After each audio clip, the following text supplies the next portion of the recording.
A cop bought an abandoned house for just $30, but what he found in the basement was no broken furniture. It was a dying leopard, chained and gasping for life. In that moment, one simple choice shatters everything. Follow orders and look the other way, or risk his career and his life to uncover the truth. But the deeper he digs, the more dangerous it gets. Because this isn't just about a forgotten house. Hidden behind the walls is a secret powerful men would kill to protect. Every step closer to justice pulls him further into a world of betrayal, burning buildings, and deadly traps. And the question that hangs over it all, what kind of monster locks a wild predator beneath a city street, and how far will they go to keep it buried? Before we dive in, say hello in the comments. I love knowing where these stories are finding a home. The morning sun cast long shadows across the county courthouse steps as Wyatt Crowder shifted his weight from one foot to the other. Around him, a sparse crowd of bargain hunters and property developers clutched their bidding cards, waiting for the tax auction to begin. Wyatt held his own card, number 23, between calloused fingers, wondering if he was making a mistake. Next, up, lot 1768 on Oak Street. The auctioneer called out in a bored tone. Opening bid at $30. Wyatt's heart quickened. He'd driven past that old house hundreds of times on patrol. The windows were broken, the yard overgrown, but something about it had always caught his eye. When he saw it listed in the auction notices, it felt like a sign. $30. Do I hear The auctioneer's voice echoed across the nearly empty courtyard. No hands went up. The property developers weren't interested in this wreck. Going once at $30, Wyatt raised his card, surprising himself. Sold to number 23 for $30. Just like that, he was a homeowner. A few of the regulars shot him pitying looks as he went to complete the paperwork. The clerk barely glanced up as she processed his payment and handed over the keys. Good luck, she muttered. You'll need it. That afternoon, Wyatt pulled up to his new property in his patrol car. He was still on duty, but figured a quick look wouldn't hurt. The house loomed before him, paint peeling like dead skin, gutters hanging at odd angles. Up close, it looked even worse than he remembered. Well, here goes nothing, he muttered, climbing the creaking porch steps. The key stuck in the lock, requiring some jiggling before it turned. The door opened with a groan that seemed to echo through the empty house. Dust motes danced in the beam of sunlight that filtered through broken windows. The air inside was thick with the musty smell of abandonment. Wyatt clicked on his flashlight, sweeping it across water-stained walls and debris-strewn floors. Empty beer cans and fast food wrappers suggested squatters had made use of the place. He made mental notes. Board up windows, change locks, clear debris. Maybe this place wasn't completely hopeless. At the end of the hall, another door stood slightly ajar. Wyatt's beam revealed steep stairs descending into darkness. The basement. Something made him hesitate, an instinct honed by years on patrol. But he was being silly. This was his house now. The stairs creaked ominously under his weight. His flashlight beam caught something metallic glinting in the darkness below. As he reached the bottom step, a smell hit him. Not just mustiness, but something organic, something wrong. The beam swept across the basement, and Wyatt's breath caught in his throat. There, chained to a support beam, lay something that shouldn't be there. Something impossible. A leopard. The big cat's spotted coat was dull and patchy, its frame shocking thin. Ribs stood out like barrel staves beneath its skin. But its eyes, those eyes caught the flashlight and reflected back with a wild gleam that made Wyatt's heart stutter. Jesus Christ, he whispered. The leopard's head lifted slightly at his voice, and a low sound emerged. Not quite a growl, more like a whimper. Wyatt could see now that the chain was cruelly short, barely allowing the animal to lie down. A filthy bowl lay just within reach, bone dry. His hand went to his radio automatically, then hesitated. This wasn't just some stray dog or raccoon. This was something else entirely, something that spoke of darker dealings. Who chains a leopard in a basement and leaves it to die? Training and procedure said to call it in immediately. But something about this felt wrong. The house had been seized for unpaid taxes, meaning someone had abandoned this animal here deliberately. Someone who might have connections. Still, he had to report it. Wyatt keyed his radio. Dispatch, this is car 17. I need animal control at 1768 Oak Street. We have an, he paused, exotic animal situation. The response came almost immediately, too quickly. Negative car 17. Animal control is unavailable. Resume patrol. Wyatt frowned. That wasn't normal protocol. Dispatch, this is an emergency situation. The animal is in distress. Car 17. Orders are to clear the scene and resume patrol. Supervisor will handle. The radio clicked off with unusual finality. Wyatt stood in the basement darkness. Flashlight beams still fixed on the leopard. Its eyes hadn't left him, carrying an almost human quality of desperation. Protocol said to leave, training said to obey orders. But every instinct Wyatt had developed in his years of service screamed that something was very wrong here. The response, the unusual dismissal, the obvious attempt to sweep this under the rug. He looked at the leopard again. It had dropped its head back to the floor, as if resigned to its fate. The chain clinked softly against concrete. Wyatt Crowder had never been one for promotions or commendations. His superiors called him unambitious, stuck in a patrol car because he lacked the drive to move up. But what they called lack of ambition, he called following his conscience. And right now, his conscience was telling him he couldn't walk away from this. The radio crackled at Wyatt's hip, breaking the heavy silence of the basement. Officer Crowder, secure the scene and wait for animal control. Do not approach the animal. Repeat, do not engage. Wyatt's flashlight beam held steady on the leopard's thin frame. The big cat's ribs showed through its spotted coat like bars on a cage. Its eyes, though dulled by suffering, met his with an intelligence that made his chest ache. A heavy chain rattled softly as the creature shifted, too weak to do more than lift its head. Copy that. Dispatch. He responded automatically, but his mind was already racing. Animal control in their county was a joke, underfunded and understaffed. By the time they arrived, this magnificent animal might be beyond saving. He'd seen how these things played out before. His hand moved to his phone, thumbing through contacts until he found the number he needed. Dr. Lorna Keene. Their last interaction hadn't been friendly. She'd torn into him for following protocol, instead of helping her rescue an injured eagle. But right now, she was exactly who this leopard needed. The phone rang 3 times before her clipped voice answered. Do you know what time it is, Officer Crowder? Dr. Keene, I need your help. He described the situation quickly, his flashlight never leaving the leopard. I know we've had our differences. Text me the address. She cut in. I'll be there in 20 minutes. Keep it calm and don't let anyone else near it. Relief flooded through him. I'm supposed to wait for animal control. Since when do you care about supposed to? The challenge in her voice was clear. She was right. He'd been playing it safe too long, following orders that didn't always sit right with his conscience. Hurry, he said, and ended the call. Watched him with those knowing eyes as he settled into wait, keeping his movements slow and non-threatening. The basement air was thick with the smell of neglect and suffering. How long had this animal been down here? Who had done this? A soft scraping sound from the external basement entrance made him freeze. The leopard's ears twitched forward, and Wyatt killed his flashlight, plunging the space into darkness.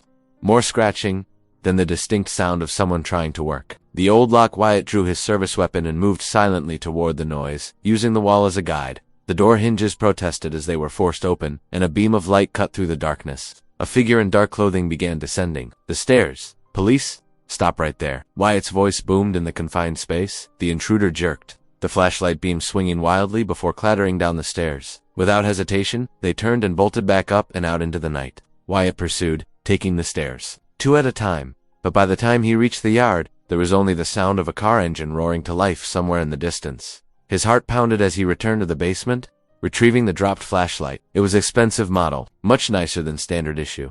Someone had known about the leopard. Someone had been coming to check on it, or worse, to dispose of evidence. 10 minutes later, the rumble of an approaching vehicle had him back on alert. But he recognized Dr. Keene's battered Land Rover pulling up to the curb. She emerged carrying a large medical kit, her face set in determined lines. Out of my way, she said as she reached the basement entrance. But there was less bite in her tone than usual. When she saw the leopard, she stopped short. Dear God. Someone tried to break in while I was waiting, Wyatt told her, watching as she knelt to examine. The big cat, they knew it was here. Of course they did. Her hands moved professionally over the animal, which watched her through half-closed eyes. This isn't some escaped exotic pet, Officer Crowder. This cat's been used for breeding. See these marks? The scarring, she pointed with a gloved hand. Someone's running an illegal operation, and this poor girl outlived her usefulness. The radio squawked again. Officer Crowder, animal control is en route. Maintain your position. Wyatt looked at Dr. Keene, who was already preparing a syringe. How long to stabilize her? Longer than you've got before they arrive. She met his eyes. You need to decide right now which side you're on.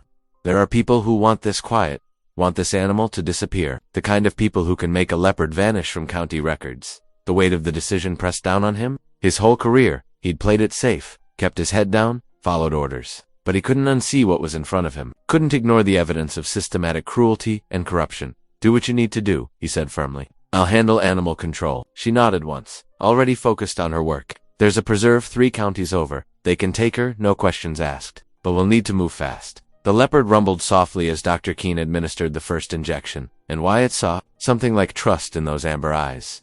He'd made his choice. Whatever came next, he knew it was the right one. Tell me what you need, he said, holstering his weapon and pulling out his phone to delete the initial call from his radio log. There would be no going back after this. But looking at the leopard and thinking of the shadowy figure who'd tried to enter the basement, he knew this was bigger than one animal. Someone had to take a stand. Dr. Keene worked with practiced efficiency, her movements careful but quick as she tended to the leopard. The big cat remained surprisingly calm, as if sensing help had finally arrived. Wyatt kept watch near the stairs, his mind racing through the implications of what they'd discovered. I need to scan for a microchip, Dr. Keene said, pulling out a handheld reader from her medical kit. Any legitimate exotic animal should have one. She ran the device over the leopard's shoulder blades, and it beeped softly. Got it? Let me pull up the database. Wyatt's radio crackled to life.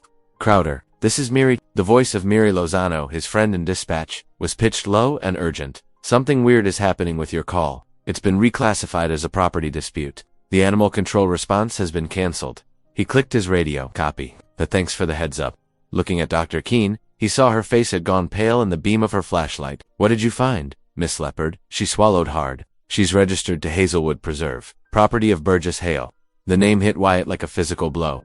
Everyone knew Burgess Hale, the timber baron whose private zoo was a crown jewel of the county's tourism. Old money, old power, and deep connections throughout local government. That's impossible, Wyatt said. But even as the words left his mouth, pieces started falling into place. The quick dismissal from his superiors, the attempted break-in, the suspicious reclassification. Unless Hazelwood Preserve isn't just a zoo. Dr. Keene's voice was tight with anger. This animal was used for breeding. Wyatt, look at these marks. The wear on her joints, she's had multiple litters, probably in terrible conditions. And when she couldn't produce anymore, they left her here to die. The reality of what they were dealing with settled over him like a cold shadow. Burgess Hale wasn't just running a zoo, he was operating an illegal breeding operation, trafficking in exotic animals. His radio crackled again. Wyatt, Miri's voice was even more urgent now. There's a request for your location from the chief's office. Something about following up on a property complaint. Dr. Keene looked up from her work, her eyes meeting his. They're trying to contain this. Once they get here, this animal will disappear, and all evidence with it. The leopard made a soft sound, pushing weakly against Dr. Keene's hands. Despite its condition, there was still fight in those eyes, still a will to live, Wyatt thought. Of all the times he'd looked the other way, played it safe, told himself it wasn't his problem. But this was different.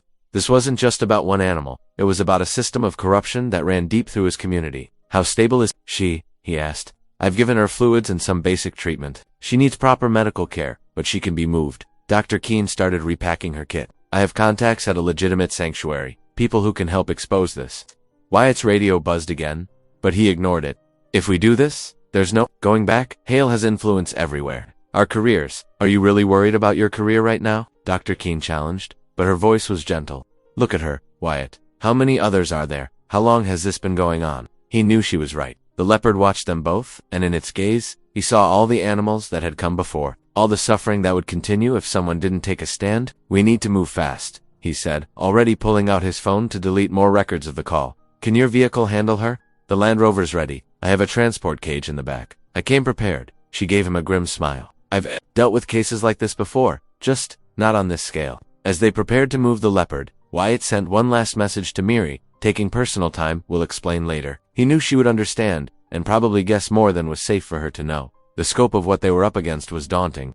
Burgess Hale's influence reached into every corner of local government. They would be fighting not just a man, but an entire system built to protect people like him. But looking at the leopard, seeing the years of abuse written on her body, Wyatt knew they had no choice. Ready? Dr. Keene asked, her hands steady as she prepared a mild sedative for transport. Ready? He confirmed, and knew that with those words, he was committing himself to a fight that would change everything. The basement's musty air hung heavy as Dr. Lorna Keene knelt beside the leopard, her experienced hands moving with careful precision. She pulled medical supplies from her bag, while Wyatt kept watch at the top of the stairs, his nerves on edge after the earlier intruder.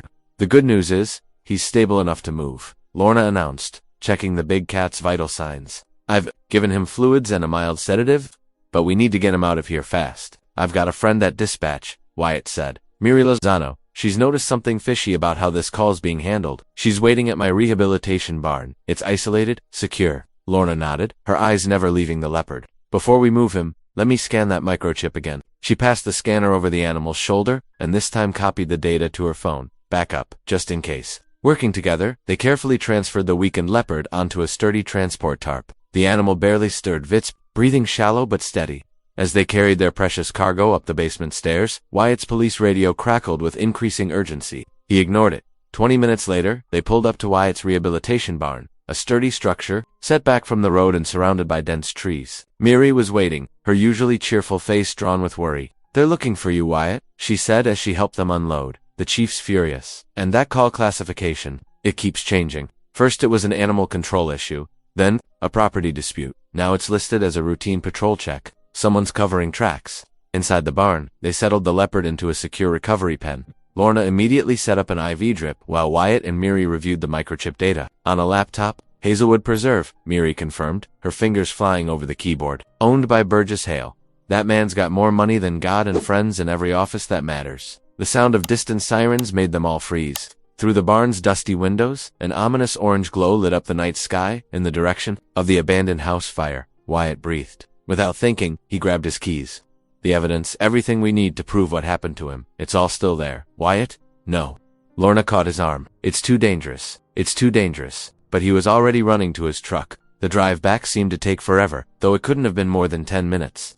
The abandoned house was engulfed in flames. Fire trucks just arriving. The heat hit him like a wall as he sprinted. Toward the building, Officer Crowder, a firefighter, tried to stop him. The structure's unstable. Wyatt ducked past him, pulling his jacket over his face. The basement. He had to get to the basement. The chain, the food bowls, the makeshift cage, everything that proved this wasn't just some wild animal that wandered in. Smoke burned his eyes as he fought his way down the crumbling stairs. The fire roared overhead, and burning debris rained. Down he could barely see, but his flashlight beam caught the glint of metal. The chain, he lunged for it, stuffing it into his jacket. A thunderous crack split the air. Wyatt looked up to see the ceiling beams giving way. He threw himself toward the stairs as the world collapsed around him. Something heavy struck his shoulder, sending white-hot pain shooting down his arm. He stumbled, fell, crawled upward as flames licked at his clothes. Hands grabbed him, dragged him out into the cool night air. He was dimly aware of oxygen being pressed to his face, of Lorna's voice cursing him even as she checked his injuries. His shoulder screamed in protest as she examined it. "Dislocated," she pronounced, "and second-degree burns on your back. You're lucky to be alive, you fool." Through the pain and smoke-induced haze, Wyatt pulled the chain from his jacket. "Got it," he wheezed. "Proof." Lorna's expression softened. "You risked your life for a piece of evidence." "For justice," he managed. For him, they both knew he meant the Leopard. As paramedics loaded him into an ambulance, Wyatt caught glimpses of official vehicles arriving, unmarked cars with tinted windows. Men in suits speaking urgently into phones. The fire hadn't been an accident. They were cleaning up loose ends, and he'd just made himself a very visible target. The pain in his shoulder was nothing compared to the weight of what they'd stumbled into. But looking at Lorna's determined face beside him in the ambulance, feeling the solid evidence of the chain pressed against his side, Wyatt knew he'd made the right choice. Sometimes doing the right thing meant walking straight into the fire. He just hoped they were ready for what would come next. "The Leopard?" he asked through the oxygen mask. "Safe," Lorna assured him. "Miri's with him. We've got copies of everything. The microchip data, photos, my initial medical assessment. They can burn the house, but they can't burn the truth." The ambulance doors closed, and they headed toward the hospital. Behind them, the abandoned house continued to burn, taking its secrets with it. But not all of them. Not anymore. The sterile, white walls of the police station's records room felt oppressive as Miri Lozano hunched over her computer terminal, her fingers flying across the keyboard. The glow from the screen illuminated her focused expression as she dug deeper into the county's property records. "This doesn't add up," she muttered, reaching for her third cup of coffee.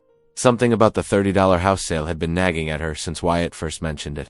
Normal tax auctions had minimum bids in the thousands, not pocket change. Her eyes widened as she clicked through another layer of documents. "Got you," she whispered, quickly saving screenshots to her secure drive. The property records showed a complex web of transfers, with Commissioner Hoyt Mallory's signature appearing multiple times. Miri grabbed her phone and typed out a quick message to Wyatt. "Need to meet now. Bring coffee." 20 minutes later, Wyatt slipped into the empty break room, setting 2 steaming cups on the table. His face still showed signs of smoke, exposure from the basement rescue, but his eyes were alert. "Look at this," Miri said, spreading printouts. Across the table, Commissioner Mallory personally intervened to get that house listed in the tax auction. He pushed it through multiple departments in record time, marking it as a priority clearance. Wyatt leaned forward, studying the documents. Why would a county commissioner care about one abandoned property? Exactly. Miri pointed to a series of dates. "He's done this before. Different properties. All sold for ridiculously low prices, all pushed through with special clearance. And here's the kicker. Every single one burned down within months of the sale." The color drained from Wyatt's face as understanding dawned. They weren't random houses. They were holding sites for exotic animals, Miri finished. Temporary storage in a trafficking pipeline, and now they needed to clear this one quickly. So they set me up as the perfect fall guy, Wyatt said quietly. A low-ranking patrol officer with a clean record, no connections. If anything was discovered, all evidence would point to you buying the property and running an illegal operation. Miri's voice was grim. The fire wasn't just about destroying evidence. It was meant to discredit you if you started asking questions. Wyatt ran a hand through his hair, his mind racing. This goes higher than we thought. A county commissioner working with traffickers? Higher still, Miri said, pulling up another document. Look at these planning commission approvals for Hazelwood. Preserve. Mallory fast-tracked every expansion, every variance. He's been protecting Burgess Hale's operation for years. The break room suddenly felt too small, too exposed. Wyatt lowered his voice. How deep does this go? Police chiefs? Judges? Probably. Federal officials? Miri started gathering the documents. They've built a whole shadow infrastructure using county resources. The houses are just one piece. That's why my calls about the Leopard were blocked, Wyatt realized. The dispatcher wasn't just following orders, they're part of the system. Miri nodded grimly. They have people everywhere, watching for threats to the operation. When you bought that house, you accidentally stepped into their pipeline. They had to act fast to contain it. But they didn't count on the Leopard surviving, Wyatt said. Or us finding the microchip linking it to Hale, which makes us all targets now. Miri's fingers drummed nervously on the table. We need to be careful. These people have resources, connections. They've been doing this for years without getting caught. Wyatt's jaw set with determination. Then it's time someone caught them. We have evidence now. Property records, transfer documents, Mallory's signatures. Evidence that could disappear with one keystroke, Miri warned. I've made secure copies, but we need more. Something they can't bury or explain away. The Leopard, Wyatt said. It's living proof of their operation. As long as we keep it safe and document everything, we might have a chance. Miri finished. She started packing up her laptop, but we need to move fast. Once they realize we're digging into the records, they'll come after us hard. Wyatt agreed, like they did with the fire. He paused, a thought striking him. The $30, it wasn't random, was it? Miri shook her head. Small enough to seem like a clerical error if questioned. Big enough to make the sale legal. They've thought of everything. Not everything, Wyatt said firmly. They didn't count on us working together, or the Leopard surviving. Their perfect system has cracks, and we're going to break it wide open. They gathered their evidence and prepared to leave separately, both understanding that their discovery had raised the stakes dramatically. What had started as a rescue of one animal had revealed a corrupt network reaching into the highest levels of county government. The conspiracy was larger than they'd imagined, but so was their determination to expose it. The morning sun filtered through the blinds of the small conference room where Wyatt, Lorna, and Miri huddled around a battered, folding table. Their voices were hushed, despite being in the back office of the Wildlife Rehabilitation Center where they'd hidden the Leopard. Look at this, Miri said, spreading out printed documents across the table. Her dark eyes were ringed with exhaustion from hours of digging through records. Commissioner Mallory's signature is on every forced sale in that neighborhood for the past 3 years. All properties went for under $50. Wyatt leaned forward, his bandaged hands from the house fire still tender as he shuffled through the papers. They were creating a network of drop houses, he said quietly, places to hide animals until they could be moved. Lorna nodded grimly. The microchip data proves the Leopard came through Hazelwood Preserve. Hale's been using his legitimate sanctuary as cover for trafficking endangered species. We need help, Wyatt admitted. This goes beyond what we can handle alone. He pulled out his phone and showed them a contact number. I've got a connection at the State Wildlife Investigation Unit. If we play this right, we can set a trap. Miri's fingers drummed nervously on the table. How? We leak just enough information to make them nervous, Wyatt explained. Let it slip that the Leopard survived the fire, and we have proof linking it to Hale's Preserve. They'll have to move quickly to cover their tracks, and that's when we catch them, Lorna finished. Understanding dawning in her eyes, they spent the next hour carefully crafting their plan. Wyatt would contact his state investigator friend while maintaining his regular patrol duties to avoid suspicion. Lorna would continue caring for the Leopard, documenting its recovery as evidence. Miri would be their eyes and ears at dispatch, monitoring any unusual communications. What they didn't know was that Deputy Trent Dalrymple was already watching them. Later that afternoon, Miri left the rehabilitation center and headed to her car. The gravel parking lot was empty except for her blue Honda Civic, tucked behind the building. She was fumbling with her keys when a shadow fell across her. Working late, Miri? Dalrymple's gravelly voice made her freeze. He stood too close, his broad frame blocking her path to the driver's door. The scar across his chin seemed to twist his attempt at a friendly smile into something menacing. Just helping Dr. Keene with some paperwork, Miri said, trying to keep her voice steady. She could feel the USB drive with their evidence pressing against her hip in her pocket. Funny thing, Dalrymple said, taking a step closer. I've noticed you spending a lot of time with Officer Crowder lately, and making some interesting searches in the county database. Miri's heart hammered in her chest. She gripped her keys tighter, ready to use them as a weapon if necessary. I don't know what you're talking about. I think you do. His hand shot out, grabbing her wrist with crushing force. And Mr. Hale would like to discuss it with you. Before Miri could scream, Dalrymple's other hand clamped a cloth over her mouth. The sweet chemical smell made her head spin. She tried to fight, to kick, to do anything, but her limbs felt impossibly heavy.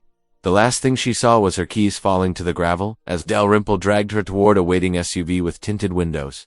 Inside the rehabilitation center, Wyatt was on the phone with a state investigator, carefully laying out what they'd discovered. "We have documentation linking the animal directly to Hazelwood Preserve," he explained, "and evidence of a larger trafficking operation involving county officials. This is serious, Crowder," the investigator said. "We'll need to move carefully. Don't tip your hand yet." "Understood," Wyatt replied. "I'll wait for your signal." Before his phone beeped with an incoming text. It was from Lorna. 911. Miri's keys in parking lot. Car still here. She's gone. Wyatt's blood ran cold. The trap they'd planned to set had backfired. Now Miri was in danger, and every second counted. He knew with sickening certainty that Dalrymple was behind this Hale's enforcer, making his move to silence them. "Something's happened," he told the investigator urgently. "They've taken our dispatcher. We need help now." "Stay put," the investigator ordered. "We're mobilizing a team. Don't do anything to escalate the situation." But Wyatt was already moving, his injured hands forgotten as he grabbed his jacket. He'd followed orders once before, waiting while that leopard suffered in chains. He wouldn't make the same mistake with Miri's life on the line. In the parking lot, Lorna was crouched by Miri's car, examining the scattered contents of her dropped purse. "There are tire tracks," she said, pointing to fresh marks in the gravel. They headed east. Wyatt nodded grimly. Toward Hazelwood Preserve, he knew what waited there. Hale's sprawling estate with its maze of underground holding cells for trafficked animals. The perfect place to make someone disappear. The personal danger they'd feared had become reality. What had started with a chained leopard in a basement had escalated into a fight for Miri's life, and time was running out. Looking at the tire tracks, cutting through the gravel, Wyatt made his decision. Orders or no orders, he wouldn't wait for backup this time. Miri needed him now. Her phone still active, Lorna said, holding up her tablet. A small red dot pulsed on the screen, showing Miri's location. That can't be right. It shows she's still here, but underground. Wyatt's eyes narrowed as he studied the rehab facility's layout. The old building plans. There must be tunnels we didn't know about. He pulled out his flashlight, its beam cutting through the growing dusk. Hale's operation goes deeper than we thought, literally. They found the entrance behind a false panel in the facility's storage room. Metal stairs descended into darkness, the air growing thick and damp. Their flashlight beams revealed concrete walls lined with pipes, the passage stretching ahead like a throat. "Stay behind me," Wyatt whispered, drawing his service weapon. The tunnels branched in 3 directions, but a faint echo of voices drew them left. Lorna's tablet showed they were getting closer to Miri's signal. The concrete tunnel opened into what looked like an old maintenance room, now fitted with modern security cameras and electronic locks. Wyatt's heart pounded as they crept forward. Suddenly, Dalrymple's voice echoed off the walls. "You really should have minded your own business, Miri." They found them in a storage area. Miri was tied to a chair, her face bruised but her eyes defiant. Dalrymple stood over her, his back to the entrance, a phone in his hand. "Last chance?" he growled. "Where's the evidence?" "Right here," Wyatt called out, his gun trained on Dalrymple's back. "Hands where I can see them." Deputy Dalrymple turned slowly, a cruel smile twisting his scarred face. "Officer Crowder, always trying to play hero." His hand moved toward his weapon. "Don't," Wyatt warned. But Dalrymple was already moving, diving behind a stack of crates as he drew his gun. The first shot splintered wood inches from Wyatt's head. "Get Miri," Wyatt shouted to Lorna, returning fire as he took cover behind a concrete pillar. The underground space filled with deafening gunshots and ricocheting bullets. Lorna darted forward, keeping low as she made her way to Miri. Her hands shook as she worked to untie the ropes. "He's got something else planned," Miri whispered urgently. "I heard him on the phone talking about some kind of failsafe." A metallic clang echoed through the room, followed by a distinct hissing sound. The sharp smell of gas filled the air. "You're all going down with me," Dalrymple shouted. He struck a match, the small flame casting wild shadows on the walls. "No." Wyatt lunged forward, tackling Dalrymple just as he released the match. They crashed to the ground, wrestling for control. Dalrymple's fist connected with Wyatt's jaw, but Wyatt drove his knee up, forcing the corrupt deputy off balance. The match had gone out, but the gas was getting stronger. Lorna finally freed Miri, supporting her as she stood on shaky legs. "We need to move, now," Lorna called out. Wyatt and Dalrymple rolled across the floor, trading brutal blows. Dalrymple reached for another match, but Wyatt grabbed his wrist, slamming it against the concrete until the matchbook fell away. "It's over," Wyatt panted, finally pinning Dalrymple down. But Dalrymple just laughed, blood staining his teeth. "You smell that gas, Crowder? The whole system's rigged. One spark from the electrical system, and this place becomes a tomb." As if on cue, a light fixture above them sparked. Time seemed to slow as Wyatt saw the tiny flash of electricity. "Run," he shouted, abandoning the fight to sprint toward Lorna and Miri. The 4 of them raced down the tunnel as the first explosion rocked the walls behind them. Heat and pressure chased them through the darkness. They reached the stairs just as a second, larger explosion sent shockwaves through the tunnel. Wyatt pushed the others ahead of him, climbing as concrete and metal rained down around them. They burst out of the storage room, gasping for fresh air. Behind them, smoke billowed from the tunnel entrance as the foundation of the old building groaned. Did it Dalrymple? Miri coughed, leaning against Lorna for support. He chose his fate, Wyatt said grimly, watching as emergency vehicles began arriving, their sirens piercing the night. But we've got what we need. The evidence, the tunnels, it's all coming to light now. Miri nodded, touching her bruised face gingerly. Hale and Mallory won't be able to hide from this. Lorna checked Miri's injuries with gentle hands. You need medical attention, and we need to secure whatever evidence survived down there before they try to bury it again. Wyatt looked at the two women who had risked everything to help him expose the truth.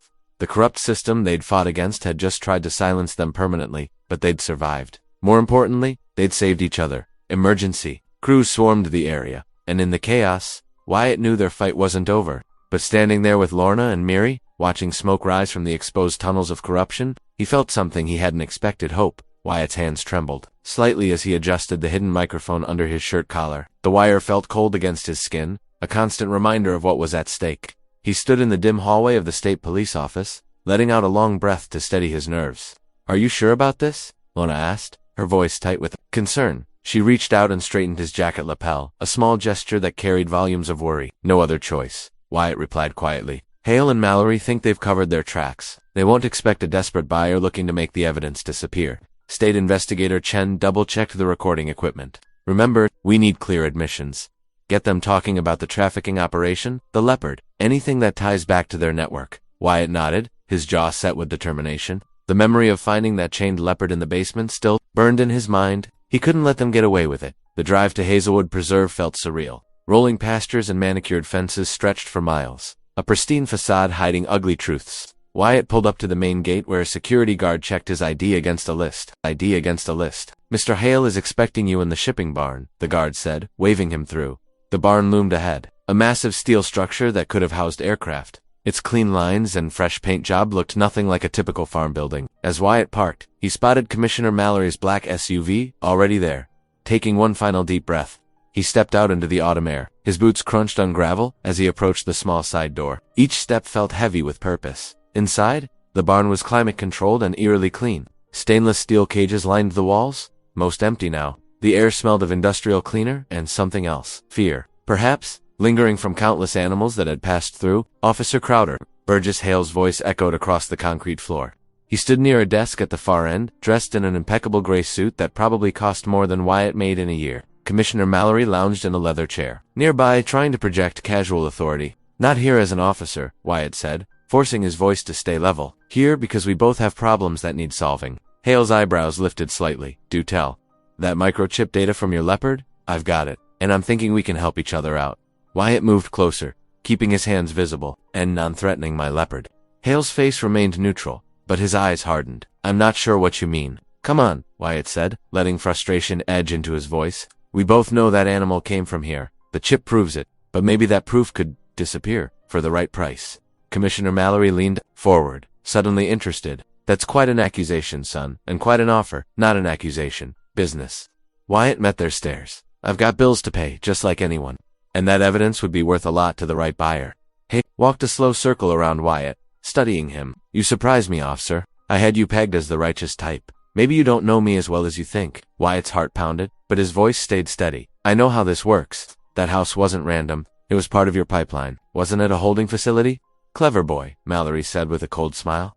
"Though I have to wonder why you're only bringing this proposal now, because now I know how deep this goes." Wyatt gestured around the barn.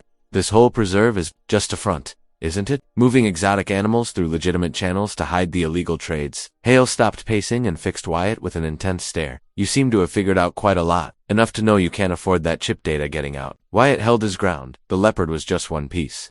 But it connects back here, to your whole operation." A long moment of silence stretched between them. Wyatt could feel sweat trickling down his back, but he didn't break eye contact. Finally, Hale smiled. It didn't reach his eyes. "You're right, of course. We've built something remarkable here. A perfect system for moving our more exclusive inventory. That Leopard was an unfortunate loose end. The house fire was meant to tie up that loose end," Wyatt said. "Along with me. Nothing personal," Mallory drawled. "Just business, as you said." "And now," Hale asked, moving to stand behind his desk. What exactly are you proposing? Simple. The chip data vanishes. Any evidence connecting that Leopard to Hazelwood disappears. Wyatt forced himself to sound calculating. Mercenary in exchange. I want in a cut of the profits going forward. Hale pulled out a leather chair. Sit. Let's discuss numbers. For the next 20 minutes, they talked logistics and payoffs. Wyatt's stomach turned as Hale casually detailed how they moved animals through the preserve, using legitimate wildlife rehabilitation as cover for their trafficking network. Commissioner Mallory explained his role in keeping inspectors away and ensuring friendly law enforcement oversight. Of course, we'll need insurance, Hale said finally. Proof that you've destroyed all copies of the data. I can arrange that, Wyatt replied, but I'll need proof this isn't a setup. Show me the current inventory. Let me see exactly what I'm buying into. Hale considered for a moment, then nodded. Fair enough. Follow me. They walked deeper into the barn, past rows of empty cages to a heavy security door. Hale entered a code and led them into a climate-controlled room. The sounds hit Wyatt first. Rustling, scratching, the low growls of large predators. Exotic birds in gleaming cages lined one wall. A clouded leopard paced in a transport container. 2 tiger cubs huddled together in a steel pen, their eyes wide with fear. Impressive, isn't it? Hale said proudly. Each one worth a small fortune to the right buyer, and with the preserve's legitimate paperwork, completely untraceable. The perfect cover, Wyatt agreed, fighting to keep his voice neutral as he documented every detail. How many shipments do you move through here? Depends on demand. Usually 2 or 3 major transports per month. Hale gestured expansively. Commissioner Mallory ensures the inspection schedules align with our needs. All it takes is knowing which palms to grease, Mallory added with a smirk. Amazing how many problems money can solve. Speaking of which, Hale said, turning back to Wyatt, let's finalize our arrangement. Shall we say 50,000 for the chip data, plus a 10% cut of future shipments? Wyatt nodded slowly, knowing they had everything they needed on tape. That sounds like a deal worth making. The shipping barn's metal walls amplified every footstep as Wyatt walked the concrete floor between rows of suspicious transport crates. His heart pounded, but he kept his expression neutral. The hidden wire beneath his shirt felt like it was burning against his skin. Burgess Hale stood at the far end of the barn, his expensive suit out of place among the industrial Commissioner Mallory lingered nearby, trying to maintain his politician's smile, but failing to hide his tension. Deputy Dalrymple's hulking form blocked the exit, his scarred face twisted in a permanent scowl. Mr. Crowder, Hale's voice echoed. Quite bold of you to come here, given our history. Wyatt shrugged, playing the role they expected. Money talks. I've got evidence that could hurt your operation. Figure we can help each other out. And what evidence would that be? Mallory stepped forward, his silver hair catching the fluorescent lights. A microchip, from your Leopard. Wyatt pulled out a small evidence bag, plus some interesting county records about that house sale. Hale's face darkened. That animal was destroyed in the fire. You sure about that? Wyatt let a small smile play across his face. Because I've got proof saying otherwise. The tension in the room thickened. Mallory and Hale exchanged glances. Dalrymple took a step closer, his hand drifting toward his holster. Help? Much? Hale asked flatly. 50,000 cash. Wyatt met his gaze steadily. Small price to keep your operation running smooth. Mallory's politician, mask cracked. Finish it, he snapped at Dalrymple. The deputy lunged forward, but Wyatt was ready. He ducked the first swing and shouted, State Police, move in. Chaos erupted. Dalrymple tackled Wyatt, driving them both toward a metal staircase leading to the catwalk above. They grappled, trading desperate punches as they stumbled upward. The sound of breaking doors and shouting voices filled the barn below. Wyatt fought his way onto the catwalk, metal grating rattling beneath their feet. Charged, blind with rage. His shoulder caught Wyatt in the chest, driving him back against the railing. Metal groaned. Wyatt's feet left the floor as he tipped backward, nothing but 30 feet of air between him and the concrete below. Dalrymple's momentum carried him forward too far. As Wyatt started to fall, he saw the deputy losing his balance, pitching over the rail beside him. In that split second, Wyatt made his choice. He grabbed Dalrymple's arm, anchoring himself to the catwalk with his other hand. Pain shot through his shoulder as he held both their weights. The deputy dangled, eyes wide with shock and fear. Let go. Dalrymple shouted, You'll fall too. No. Wyatt gritted his teeth, muscles screaming. With a surge of desperate strength, he pulled backward. They collapsed onto the catwalk, both gasping for air. Below, state troopers swarmed the barn. Hale and Mallory were already in handcuffs, their faces slack with disbelief. Officers were breaking open crates, revealing more exotic animals bound for illegal sales. Dalrymple lay on his back, staring at the ceiling. Why? He asked quietly. Why save me? Wyatt caught his breath before answering. Because it was right. Simple as that. State troopers reached the catwalk, securing Dalrymple. As they led him away, he looked back at Wyatt with something like respect in his eyes. The raid continued around them. Officers documented shipping records and freed animals. Hale's trafficking network was falling apart piece by piece. Through a broken window, dawn light began to stream into the barn, throwing long shadows across the concrete floor. Lorna appeared at Wyatt's side, concern etched on her face. "Are you okay?" He nodded, watching as Mallory and Hale were led to waiting patrol cars. "Yeah, it's over. You could have let him fall," she said quietly. "After everything he did, that's not who I am." Wyatt straightened his shirt, hiding the wire that had captured it all. Never was. Never was. The next 3 weeks unfolded like a whirlwind of justice. Wyatt watched from the courthouse steps as Commissioner Mallory was led away in handcuffs, his polished image crumbling before the cameras. The silver-haired politician's shoulders slumped. In defeat, a far cry from his usual commanding presence. Commissioner Hoyt Mallory faces 32 counts of corruption and conspiracy. The news anchor's voice rang out across the plaza. The crowd of reporters surged forward, their cameras flashing as Mallory ducked into the waiting police vehicle. Inside the courtroom, Burgess Hale's empire collapsed piece by piece. The timber magnate sat stone-faced as prosecutors presented evidence of his extensive trafficking operation. The microchip data and recorded conversation from the barn proved devastating. When the judge announced his indictment on federal charges, Hale's composed facade finally cracked. "Your Honor, I move to enter a plea," Hale's attorney began. But Wyatt had already turned away. He'd seen enough. Deputy Dalrymple's fall came next. The internal affairs investigation was swift and merciless. Wyatt stood in Chief Monroe's office as Dalrymple's badge and gun were confiscated. The former deputy's face, with its distinctive scar, twisted in rage. "This isn't over." Crowder Dalrymple growled as 2 officers escorted him out. "Actually, it is," Wyatt replied quietly, watching his former colleague disappear down the hallway. The Wildlife Rehabilitation Center, transformation of a different kind, was taking place. The Leopard, once skeletal and dying, had regained both strength and spirit under Dr. Lorna Keene's care.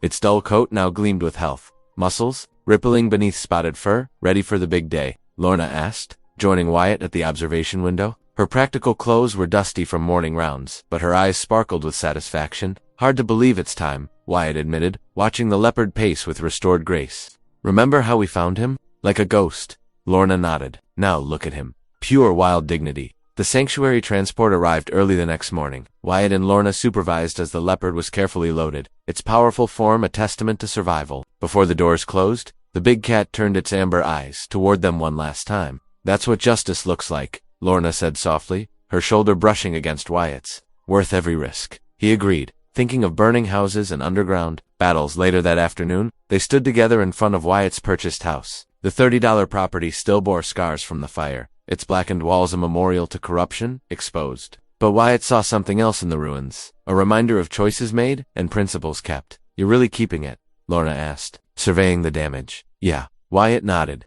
"Gonna rebuild it, right? Make it mean something different? Like you're doing with your career?" She smiled knowingly. Wyatt pulled out his new badge, Wildlife Crimes Task Force. The transfer had been approved that morning, opening a door to work that finally aligned with his conscience. "Partner says I might be good at it," he replied, glancing at Lorna. Their eyes met with shared understanding, both professional and personal barriers falling away. "Partner's usually right," she said, taking his hand. The gesture felt natural, earned through shared battles and mutual trust. The setting sun painted the scarred house in golden light. Where others saw ruins, Wyatt saw foundations, for justice, for purpose, for partnership in all its forms. He'd entered this fight alone, defying orders to save a dying animal. He emerged with something greater, a calling that merged duty with compassion, and a companion who shared his moral compass. "Time to get to work," he said, squeezing Lorna's hand. Together, they turned toward the future they'd fought to make possible. The house behind them stood as testament to their defiance, not just of corruption, but of the idea that one person couldn't make a difference. In saving the Leopard, they'd saved something of themselves, forging a bond stronger than the forces they'd overcome. As the day faded, their path forward was clear, protecting the vulnerable, speaking truth to power, and standing together when conscience demanded courage. This ending felt like it was written for you. Subscribe and join me tomorrow for another story that might feel the same.